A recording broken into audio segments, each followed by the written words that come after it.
Sorry, 2 दिन से mobile ख़राब हो गया था, इसलिए मैं डेली रूटीन का वीडियो और लेख नहीं लिख पाया। इसलिए मैं पूरे महाराष्ट्र के तमाम जनता से माफ़ी मागता हूँ। चला, महाराष्ट्राच्या राजनीतीचा विषय मला तळमळ झाली, मी त्याला वाहून घेतलेला आहे, त्यामुळे ते करणं गरजेचं आहे। कारण माझा व्हिडिओ हा टी व्ही याच्यासाठी चालू ठेवला आहे की ह्या जे टी व्हीच्या बातम्या आहेत, या टी व्हीवर जो प्रचार आहे हा सगळा पेड न्यूज आहे। सर्व पक्षांचे, पैशावाल्यांचे, ब्लॅक मनीवाल्यांचे, मोठमोठे पक्ष स्वतःला समजतात त्यांचा हा गवगव आहे, म्हणून मी टी व्ही चालू ठेवला आहे। आणि त्यापेक्षाही टी व्ही चॅनलच्या बातम्यापेक्षाही सैनिक समाज पार्टीची बातमी ही 13 करोड नागरिकांपैकी प्रत्येक नागरिकापर्यंत जाते, म्हणून त्याची तुलना मी केली आहे। आत्ताच माझा आमचे राष्ट्रीय अध्यक्ष परमार साहेबांशी फोन झाला, त्यांनी पण सांगितलं किसी का नाम ही नहीं लेना है, कोई नेता का नाम नहीं लेना है। इसलिए नहीं लेना है कि उनका नाम लेने से उनको प्रसिद्धि ज़्यादा मिल जाएगी। It is necessary to take care of it की कोणत्याही नेत्याचं नाव आम्ही घेणार नाही, कारण ऑटोमॅटिक ते एकमेकाचं नाव घेऊन एकमेकाची टीका करतात, त्याच्यातच त्यांना खच्चीकरण आहे।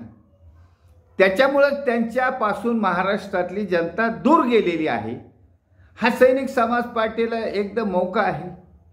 सैनिक समाज पार्टीचा चेहराच टी व्हीवर दिसणार नाही का?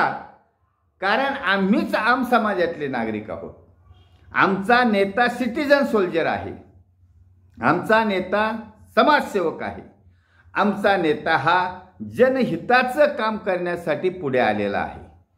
त्यामुळे मी आता कोणत्याही देश पातळीवरच्या नेत्याचं नाव नाही घेणार, महाराष्ट्रातल्या तर घेणारच नाही। परंतु मौका असा आला आहे, सैनिक समाज पार्टीला वाढून ताट आलं आहे। कसं? महाराष्ट्रामध्ये एकही नेता स्वतःच्या नावाने किंवा स्वतःच्या ताकदीने मेजॉरिटी, जादुई आकडा 145चा गाठूच शकत नाही। चाहे भाजपा असो, काँग्रेस असो, नाही तर इतर कोणते छोटे छोटे पक्ष असो, कोणीही असा नेता अस्तित्वात नाही। सगळ्यांची ओढाताण चालू आहे।